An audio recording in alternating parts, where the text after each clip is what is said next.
आसा। हिंदू तुर्क कहाँ ते आए, किन ए राह चलाई। दिल में सोच विचार कबादे, पिस्त दोजक किन पाई। काजी तैं कवन कतेब बखानी, पढ़त गुनत ऐसे सब मारे। किन्हू खबर न जानी, रहाओ सख्त सने कर। सुन्नत करिए मैं न बदूंगा भाई। जोरे खुदाए मोह तुर्क करेगा, अपने ही कट जाई। सुन्नत किए तुर्क जे होएगा, औरत का क्या करिए। अर्ध शरीरी नार न छोड़े, तांते हिंदू ही रहिए। छाड़ कतेब राम भज बौरे, जुल्म करत है पहारी। कबीरे पकड़ी टेक राम की, तुर्क रहे पचहारी। वाहिगुरु जी का खालसा, वाहिगुरु जी की फतेह। गुरु सवारी साध संगत जीओ, ये पावन शब्द जिसका पाठ आप जी ने श्रवण किया है, ऐसा प्रतीत ਹੁੰਦਾ है कि भगत कबीर जी ਦੇ ਨਾਲ ਕਿਸੇ ਕਾਜੀ ਦੀ ਗੱਲਬਾਤ ਹੋ ਰਹੀ। ਇਹਦੇ ਵਿੱਚ ਕੋਈ ਦੂਜੀ ਰਾਏ ਨਹੀਂ ਕਿ ਜਿਹੜੇ ਮਹਾਂਪੁਰਸ਼ ਉਸ ਪਰਮਾਤਮਾ ਨੂੰ ਸਰਬ ਵਿਆਪਕ ਜਾਣਦੇ ਹਨ, ਵੇਖਦੇ ਹਨ, ਉਹਨਾਂ ਨੂੰ ਇਹਨਾਂ ਮਜ਼ਹਬੀ ਦੀਵਾਰਾਂ ਦੇ ਅੰਦਰ ਬੰਦ ਨਹੀਂ ਕੀਤਾ ਜਾ ਸਕਦਾ। ਪਰ ਜਿਹੜੇ ਲੋਕ ਆਪ ਇਹਨਾਂ ਬੰਧਨਾਂ ਦੇ ਵਿੱਚ ਪਏ ਹੁੰਦੇ ਹਨ, ਉਹ ਉਹਨਾਂ ਨੂੰ ਪ੍ਰੈਸ਼ਰਾਈਜ਼ ਕਰਦੇ ਹਨ ਕਿ ਤੁਸੀਂ ਮੁਸਲਮਾਨ ਬਣੋ ਜਾਂ ਤੁਸੀਂ ਹਿੰਦੂ ਬਣੋ। ਇਸ ਤਰ੍ਹਾਂ ਇਹ ਰਿਵਾਜ ਆਮ ਪ੍ਰਚਲਿਤ ਹੈ, ਅੱਜ ਵੀ ਹੈ, ਪਹਿਲਾਂ ਵੀ ਸੀ। ਪਰ ਜਿਹੜੇ ਮਹਾਂਪੁਰਖ ਹੁੰਦੇ ਨੇ ਉਹ ਸਾਰਿਆਂ ਵਿੱਚ ਪਰਮਾਤਮਾ ਦੀ ਜੋਤ ਦੇਖਦੇ ਨੇ। ਤੇ ਭਗਤ ਕਬੀਰ ਜੀ ਕਾਂਸ਼ੀ ਵਿੱਚ ਰਹਿੰਦੇ ਹਨ, ਉਦੋਂ ਮੁਸਲਮਾਨਾਂ ਦਾ ਰਾਜ ਸੀ।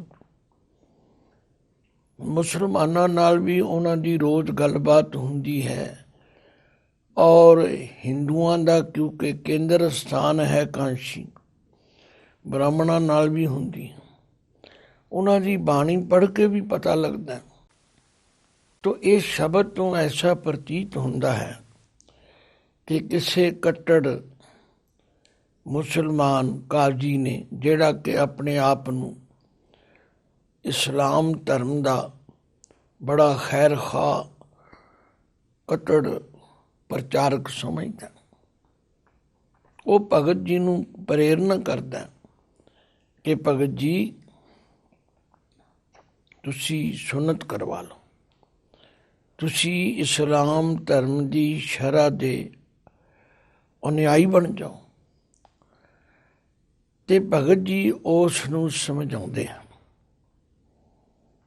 ਕਾਜੀ ਤੈਂ ਕਵਨ ਕਤੇਬ ਬਖਾਨੀ, ਹੇ ਕਾਜੀ ਤੂੰ ਇਹ ਦੱਸ, ਤੂੰ ਕਿਹੜੀ ਕਿਤਾਬ ਪੜ੍ਹੀ, ਤੂੰ ਕਿਹੜੀ ਕਿਤਾਬ ਦਾ ਬਖਾਨੀ ਪ੍ਰਚਾਰ ਕਰੇ।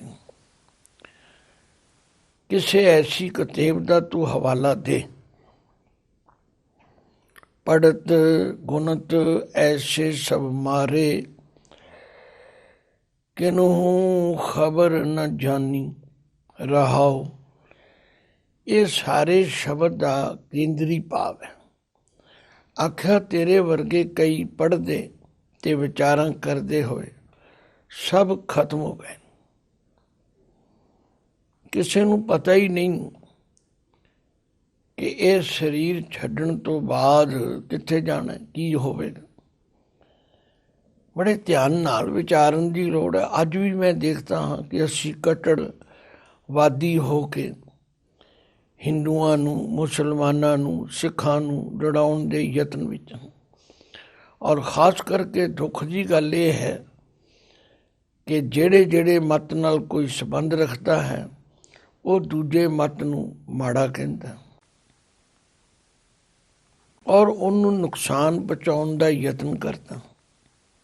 ਤੋ ਭਗਤ ਕਬੀਰ ਜੀ ਕਹਿੰਦੇ, ਕਾਜੀ ਤੈਂ ਕਵਨ ਕਤੇਬ ਬਖਾਨੀ। ਹੇ ਕਾਜੀ ਤੂੰ ਕਿਹੜੀ ਕਿਤਾਬ ਪੜ੍ਹੀ, ਕਿਹੜੀ ਤੂੰ ਇਹੋ ਜਿਹੀ ਕਿਤਾਬ ਦੀ ਸਟੱਡੀ ਕੀਤੀ ਹੈ। ਪੜ੍ਹਤ ਗੁਣਤ ਐਸੇ ਸਭ ਮਾਰੇ, ਤੇਰੇ ਵਰਗੇ ਇਹੋ ਜਿਹੀਆਂ ਕਿਤਾਬਾਂ ਪੜ੍ਹਨ ਵਾਲੇ, ਵਿਚਾਰਨ ਵਾਲੇ, ਪ੍ਰਚਾਰਨ ਵਾਲੇ ਸਭ ਮੁੱਕ ਗਏ। ਤਥਾ ਮਰ ਜਾਣਗੇ, ਖਤਮ ਹੋ ਜਾਣ। ਕਿਨੂੰ ਖਬਰ ਨਾ ਜਾਣੀ, ਅਸਲੀਅਤ ਦਾ ਕਿਸੇ ਨੂੰ ਪਤਾ ਹੀ ਨਹੀਂ। ਤੂੰ ਇਹ ਦੱਸ ਮੈਨੂੰ, ਹਿੰਦੂ ਤੁਰਕ ਕਹਾਂ ਤੇ ਆਏ। ਇਹ ਜਿਹੜੇ ਦੋ ਤੁਸੀਂ ਨਾਮ ਰੱਖੇ ਨੇ, ਹਿੰਦੂ ਤੇ ਤੁਰਕ, ਇਹ ਕਿੱਥੋਂ ਆਏ ਨੇ?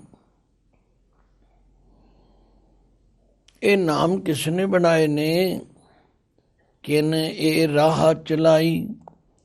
ਰਾਹ ਦਾ ਮਤਲਬ ਹੈ ਸ਼ਰ੍ਹਾ, ਮਰਿਆਦਾ। ਇਹ ਕਿਸ ਨੇ ਸ਼ੁਰੂ ਕੀਤੀ ਹੈ?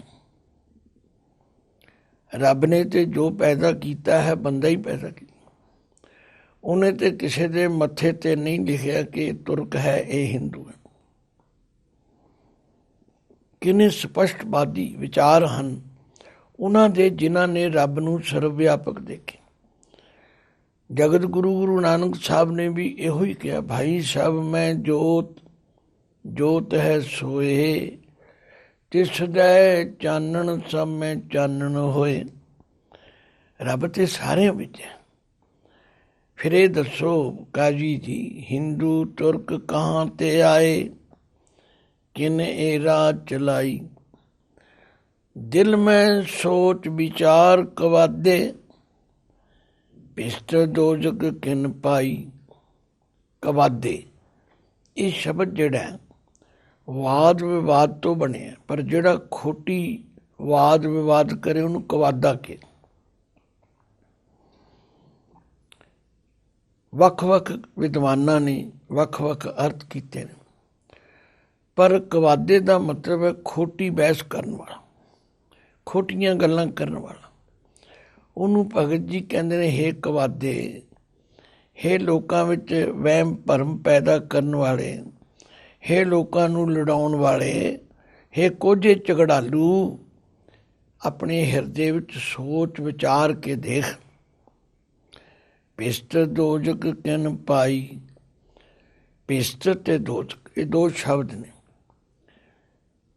ਮੁਸਲਮਾਨ ਵੀਰ ਬਹਿਸ਼ਤ ਕਹਿੰਦੇ ਨੇ, ਹਿੰਦੂ ਸਵਰਗ ਕਹਿੰਦੇ ਨੇ। ਉਹਦੇ ਉਲਟ ਫੇਰ ਦੋਜ਼ਕ ਹੈ, ਨਰਕ ਹੈ। ਇਹ ਕਿਸ ਨੇ ਬਣਾਏ ਨੇ? ਇਹ ਕਿਸ ਨੇ ਕਿਹਾ ਹੈ ਕਿ ਜਿਹੜਾ ਹਿੰਦੂ ਹੋਵੇਗਾ ਉਹ ਦੋਜ਼ਕਾਂ ਵਿੱਚ ਜਾਏਗਾ, ਜਿਹੜਾ ਮੁਸਲਮਾਨ ਹੋਵੇਗਾ ਉਹ ਵਿਸ਼ਕਾਂ ਵਿੱਚ ਜਾਏਗਾ? ਇਹ ਕਿਹਨੇ ਕਿਹਾ? ਤੂੰ ਕਿੱਥੋਂ ਵਿਚਾਰਿਆ? ਹਿੰਦੂ ਤੁਰਕ ਕਹਾਂ ਤੇ ਆਏ, ਕਿਨ ਇਹ ਰਾਹ ਚਲਾਈ।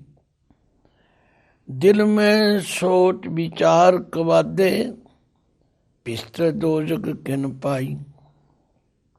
ਕਾਜੀ ਤੈਂ ਕਮਨ ਕਤੇਬ ਬਖਾਨੀ। ਹੇ ਕਾਜੀ ਤੂੰ ਕਿਹੜੀ ਕਿਤਾਬ ਪੜ੍ਹੀ ਤੇ ਕਿਹੜੀ ਕਿਤਾਬ ਦਾ ਤੂੰ ਪ੍ਰਚਾਰ ਕਰ ਰਿਹਾ ਹੈ? ਪੜ੍ਹਤ ਗੁਣਤ ਐਸੇ ਸਭ ਮਾਰੇ,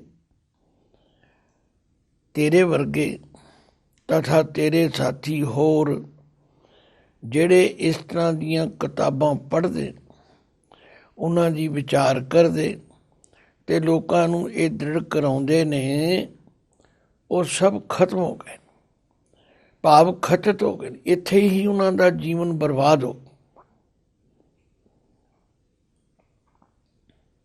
ਕਿਨਹੂ ਖਬਰ ਨਾ ਜਾਣੀ, ਉਸ ਪਰਮਾਤਮਾ ਦੀ ਰਚਨਾ ਦਾ ਕਿਸੇ ਨੂੰ ਭੇਤ ਹੀ ਨਹੀਂ।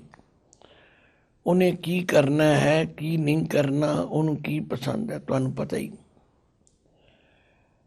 ਆਖਿਆ ਜਿਹੜੀ ਤੂੰ ਸੁੰਨਤ ਦੀ ਗੱਲ ਕਰਦਾ ਹੈ ਤੇ ਮੈਨੂੰ ਵੀ ਕਹਿੰਦਾ ਸੁੰਨਤ ਕਰਾ ਲਓ, ਮੈਨੂੰ ਪਤਾ ਹੈ ਇਹ ਸੁੰਨਤ ਕਦੋਂ ਤੋਂ ਸ਼ੁਰੂ ਹੋਈ ਤੇ ਕਿਉਂ ਹੋਈ। ਆਪਾਂ ਕਿਸੇ ਦੇ ਦਿਲ ਨੂੰ ਠੇਸ ਨਹੀਂ ਪਹੁੰਚਾਉਣੀ। ਠੀਕ ਹੈ, ਇਸਲਾਮ ਧਰਮ ਵਾਲੇ ਸੁੰਨਤ ਕਰਦੇ ਨੇ, ਹਿੰਦੂ ਧਰਮ ਵਾਲੇ ਆਪਣੀ ਮੁੰਡਨ ਸੰਸਕਾਰ ਕਰਦੇ ਨੇ, ਇਹ ਉਹਨਾਂ ਦੀ ਮਰਜ਼ੀ ਹੈ। ਪਰ ਜੋ ਭਗਤ ਕਬੀਰ ਜੀ ਨੇ ਸੱਚ ਦੀ ਆਵਾਜ਼ ਕਹੀ ਹੈ ਉਹਦਾ ਜ਼ਿਕਰ ਕਰਨਾ ਤੇ ਜ਼ਰੂਰੀ ਹੈ। ਆਖਿਆ ਸਖਤ ਸਨੇ ਕਰ ਸੁੰਨਤ ਕਰੀਏ। ਇਹ ਜਿਹੜੀ ਤੁਸੀਂ ਇਸਲਾਮ ਧਰਮ ਵਿੱਚ ਸੁੰਨਤ ਕਰਨ ਦੀ ਮਰਿਆਦਾ ਸ਼ੁਰੂ ਕੀਤੀ ਹੈ, ਕਿਉਂ ਕੀਤੀ? ਇਹਦਾ ਪਿਛੋਕੜ ਕੀ ਹੈ? ਤੁਹਾਡੇ ਰਹਿਬਰ ਨੇ ਸਿਰਫ ਇਸਤਰੀ ਦੇ ਪਿਆਰ ਵਿੱਚ ਆ ਕੇ ਇਹ ਸੁੰਨਤ ਦੀ ਰਿਵਾਇਤ ਸ਼ੁਰੂ ਕੀਤੀ। ਪਹਿਲਾਂ ਆਪ ਸੁੰਨਤ ਕਰਵਾਈ, ਫਿਰ ਆਪਣੀ ਉਮਤ ਨੂੰ ਕਿਹਾ ਕਿ ਤੁਸੀਂ ਵੀ ਸੁੰਨਤ ਕਰੋ। ਪਰ ਇਹਦੇ ਪਿਛੋਕੜ ਵਿੱਚ ਤਾਂ ਇਸਤਰੀ ਦਾ ਪਿਆਰ ਹੈ ਨਾ, ਤਾਂ ਸਿਰਫ ਇਸ਼ਾਰੇ ਮਾਤਰ ਹੈ ਕਿ ਸਖਤ ਸਨੇਹ ਕਰ, ਇਸਤਰੀ ਦੇ ਪਿਆਰ ਕਰਕੇ, ਮੋਹ ਕਰਕੇ ਸੁੰਨਤ ਕਰੀਏ। ਇਹ ਸੁੰਨਤ ਕੀਤੀ ਜਾਂਦੀ ਹੈ। ਮੈਂ ਨਾ ਵਧਾਉਂਗਾ ਭਾਈ, ਕਬੀਰ ਜੀ ਕਹਿੰਦੇ ਨੇ ਮੈਂ ਨਹੀਂ ਇਸ ਸ਼ਰ੍ਹਾ ਨੂੰ ਮੰਨਦਾ, ਮੈਂ ਇਹਦਾ ਕਾਇਲ ਨਹੀਂ ਹੈਗਾ, ਮੈਂ ਇਹਦੇ ਨਾਲ ਸਹਿਮਤ ਨਹੀਂ ਹੈ। ਜੋਰੇ ਖੁਦਾਏ ਮੋਏ ਤੁਰਕ ਕਰੇਗਾ, ਖੁਦਾਏ ਦੀ ਈੜੀ ਨੂੰ ਸਿਆਰੀ ਹੈ। ਜੇ ਖੁਦਾ ਮੈਨੂੰ ਮੁਸਲਮਾਨ ਬਣਾਏਗਾ, ਜੇ ਖੁਦਾ ਨੂੰ ਇਹ ਚੰਗਾ ਲੱਗਦਾ ਹੈ ਸੁੰਨਤ ਕਰਨੀ, ਤੇ ਫਿਰ ਉਹ ਪਹਿਲਾਂ ਹੀ ਮੇਰੀ ਸੁੰਨਤ ਕਰ ਦਿੰਦਾ। ਫਿਰ ਤੁਹਾਡੇ ਕਰਨ ਦੀ ਕੀ ਲੋੜ ਹੈ? ਸੁੰਨਤ ਕੀਏ ਤੁਰਕ ਜੇ ਹੋਏਗਾ। ਜੇ ਸੁੰਨਤ ਕਰਨ ਨਾਲ ਹੀ ਕੋਈ ਮੁਸਲਮਾਨ ਬਣ ਸਕਦਾ, ਫਿਰ ਇਹ ਦੱਸੋ ਔਰਤ ਕਾ ਕਿਆ ਕਰੀਏ। ਜੋਰੇ ਖੁਦਾਏ ਮੋਏ ਤੁਰਕ ਕਰੇਗਾ, ਆਪਣੀ ਹੀ ਕੱਟ ਜਾਈ। ਫਿਰ ਪਹਿਲਾਂ ਹੀ ਤੁਰੋਂ ਹੀ ਇੰਦਰੀ ਤੋਂ ਮਾਸ ਕੱਟਿਆ ਹੁੰਦਾ। ਕਿਉਂਕਿ ਹੁਣ ਸੁੰਨਤ ਕਰਨ ਦੀ ਜਿਹੜੀ ਰਵਾਇਤ ਹੈ ਉਹਦਾ ਵਰਣਨ ਕਰੀਏ, ਕੀ ਹੁੰਦਾ ਕੀ ਨਹੀਂ ਹੁੰਦਾ।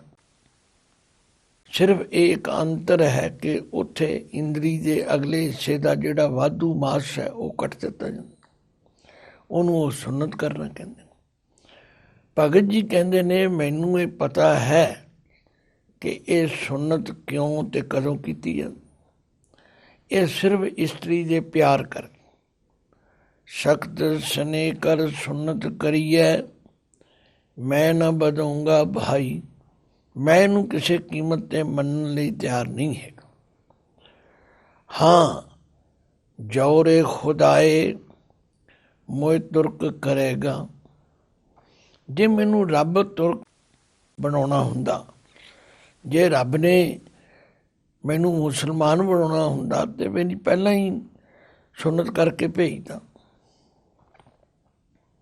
ਜੋਰੇ ਖੁਦਾਏ ਮੋਏ ਤੁਰਕ ਕਰੇਗਾ, ਆਪਣੀ ਹੀ ਕੱਟ ਜਾਈ।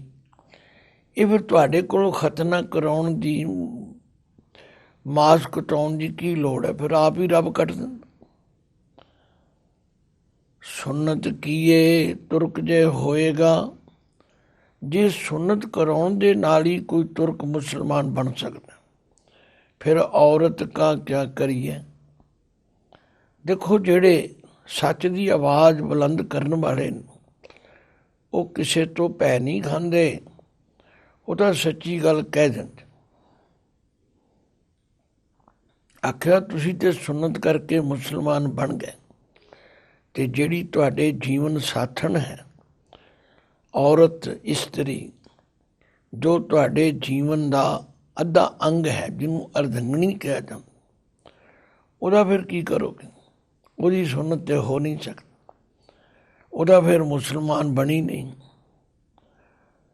ਸੁਨਨਤ ਕੀਏ ਤੁਰਕ ਜੇ ਹੋਏਗਾ, ਔਰਤ ਕਾ ਕਿਆ ਕਰੀਏ, ਅਰਧ ਸ਼ਰੀਰੀ ਨਾਰ ਨ ਛੋੜੈ, ਤਾਂ ਤੇ ਹਿੰਦੂ ਹੀ ਰਹੀਏ। ਅਰਧ ਸ਼ਰੀਰੀ ਬੰਦੇ ਦੇ ਜੀਵਨ ਦੀ ਅਰਧੰਗਨੀ, ਅੱਧਾ ਅੰਗ ਇਸਤਰੀ ਕਹੀ ਜਾਂਦੀ। ਇਹਦੇ ਤੋਂ ਬਿਨਾਂ ਮਨੁੱਖ ਮੁਕੰਮਲ ਨਹੀਂ ਮੰਨਿਆ ਜਾਂਦਾ।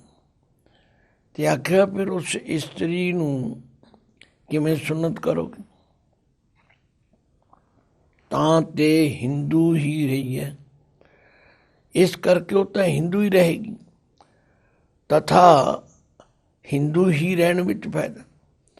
ਅਸੀਂ ਉਹਦੀ ਰਜ਼ਾ ਵਿੱਚ ਰਾਜ਼ੀ ਹਾਂ, ਉਹਨੇ ਸਾਡੀ ਲਿੰਗ ਕੱਟਿਆ ਨਹੀਂ ਹੈਗਾ, ਤੇ ਅਸੀਂ ਇਸ ਗੱਲ ਦੀ ਕਿਵੇਂ ਮੁਦਈ ਬਣੀਏ? ਦੇਖੋ, ਸ਼ਬਦ ਤੇ ਬੜਾ ਸਪਸ਼ਟ ਹੈ, ਪਰ ਇਹਨੂੰ ਵਿਚਾਰਨ ਲਈ ਬੜੀ ਉਦਾਰਤਾ ਦੀ, ਖੁੱਲ੍ਹ ਦਿਲੀ ਦੀ ਲੋੜ ਹੈ। ਇਹਦੇ ਵਿੱਚ ਕੋਈ ਸੰਕੀਰਨਤਾ ਕਰਕੇ ਵਿਚਾਰੇ ਤੇ ਫਿਰ ਤੇ ਬੜਾ ਔਖਾ ਹੋ ਜਾਏ, ਕਿਉਂਕਿ ਭਗਤ ਜੀ ਸੱਚ ਦੇ ਧਾਰਨੀ ਹਨ। ਉਹ ਪਰਮੇਸ਼ਵਰ ਦੇ ਕੀਤੇ ਨੂੰ ਮੰਨਣ ਵਾਲੇ ਨੇ। ਇਸੇ ਲਈ ਉਹ ਕਹਿੰਦੇ ਨੇ, ਲੋਗਾ ਭਰਮ ਨਾ ਭੂਲੋ ਭਾਈ, ਖਾਲਕ ਖਲਕ ਖਲਕ ਮੈਂ ਖਾਲਕ, ਪੂਰੜੇ ਹੋ ਸਭ ਠਾਈ, ਮਾਟੀ ਏਕ ਅਨੇਕ ਭਾਂਤ ਕਰ, ਸਾਜੀ ਸਾਜਨ ਹਾਰੇ, ਨਾ ਕਛ ਪੋਚ ਮਾਟੀ ਕੇ ਭਾਂਡੇ, ਨਾ ਕਛ ਪੋਚ ਕੁम्हारे, सब में एको सच्चा सोई, सुन्नत किए तुर्क जे होएगा, औरत का क्या करिए, अर्ध शरीरी नार न छोड़े, ताते हिंदू ही रहिए। आख्या फिर ते वो इस्त्री जो है तो हिंदू ही रहेगी, क्योंकि तुहाडी शरह के मुताबिक उसकी सुन्नत हो नहीं सकती। गल की भगत जी ने इत्थे हिंदू तुर्क की गल नहीं, बल्कि सच की आवाज़ ते उन्हां कट्टड़वादियां दे मूँह ते एक तन चपेड़ मारी। इसे तरह करे तुसीं पढ़ो, ब्राह्मण नूं भी टकरे। आख्या, जो तू ब्राह्मण ब्राह्मणी जाया, तो आन बाट काहे नहीं आया। तैनूं उस रस्ते तो जन्म नहीं लेना चाहिए जिस रस्ते तो सारे लोग आए ने। तैनूं तो फिर कोठे तो टिकना चाहिए। तू भी उस रस्ते तो आया थे, मैं भी उस रस्ते तो आया। तुम कत ब्राह्मण हम कत सूद, हम कत लोहू तुम कत दूध। दलील ना दस, तू ब्राह्मण किवें ते मैं शूद्र किवें। इसे तरह काजी नूं कह रहे हैं, तू भाई मुसलमान किवें है ते मैं हिंदू किवें। परमात्मा ने ते सब इको जे पैदा किए। छाड़ कतेब राम पज भौरे, जुल्म करत है भारी। आख्या, इहो जिहियां लोकां नूं भरम भुलेखे विच पाउण वालियां किताबां दा खैड़ा छड्ड ते उस परमात्मा दा सिमरन कर। हे कमले, हे शुदाई, ना आप गलत रस्ते चल, ना लोकां नूं गलत रस्ते पाओ। ते इस कट्टड़ता दे नाम ते तुसीं जुल्म कर रहे हो। ये हिंदू है, ये काफर है, इनू मार दिओ, इहदा सवाब होवे। छाड़ कतेब राम पज भौरे, जुल्म करत है भारी। कबीर है पकड़ी टेक राम की, तुरक रहे पचहारी। कबीर है, दो लावां ने, कबीर ने पकड़ी टेक राम। मैं ते उस रमे होए राम जो जरे जरे कण कण विच समाया, जो हिंदुआं विच भी है, मुसलमानां विच भी है, सारिਆਂ विच। मैं ते उस रमे राम ਦੀ ਟੇਕ ਓਟ ਪਕੜੀ। ਤੇ ਜਿਹੜੇ ਤੁਹਾਡੇ ਵਰਗੇ ਕਟਰਤਾ ਦੇ ਹਾਮੀ ਨੇ, ਕਟਤਾ ਦਾ ਪ੍ਰਚਾਰ ਕਰਦੇ ਨੇ, ਉਹ ਪਚਹਾਰੀ ਖੱਪ ਜਾਣਗੇ। ਭਾਵ ਉਹਨਾਂ ਦੇ ਪੱਲੇ ਕੁਝ ਨਹੀਂ ਪੈਣਾ। ਤੋ ਦੇਖੋ ਭਗਤ ਕਬੀਰ ਜੀ ਨੇ ਕਿਤਨੇ ਸਰਲ ਸ਼ਬਦਾਂ ਵਿੱਚ ਸਾਡੇ ਸਭ ਦੇ ਭੁਲੇਖੇ ਦੂਰ ਕੀਤੇ ਨੇ।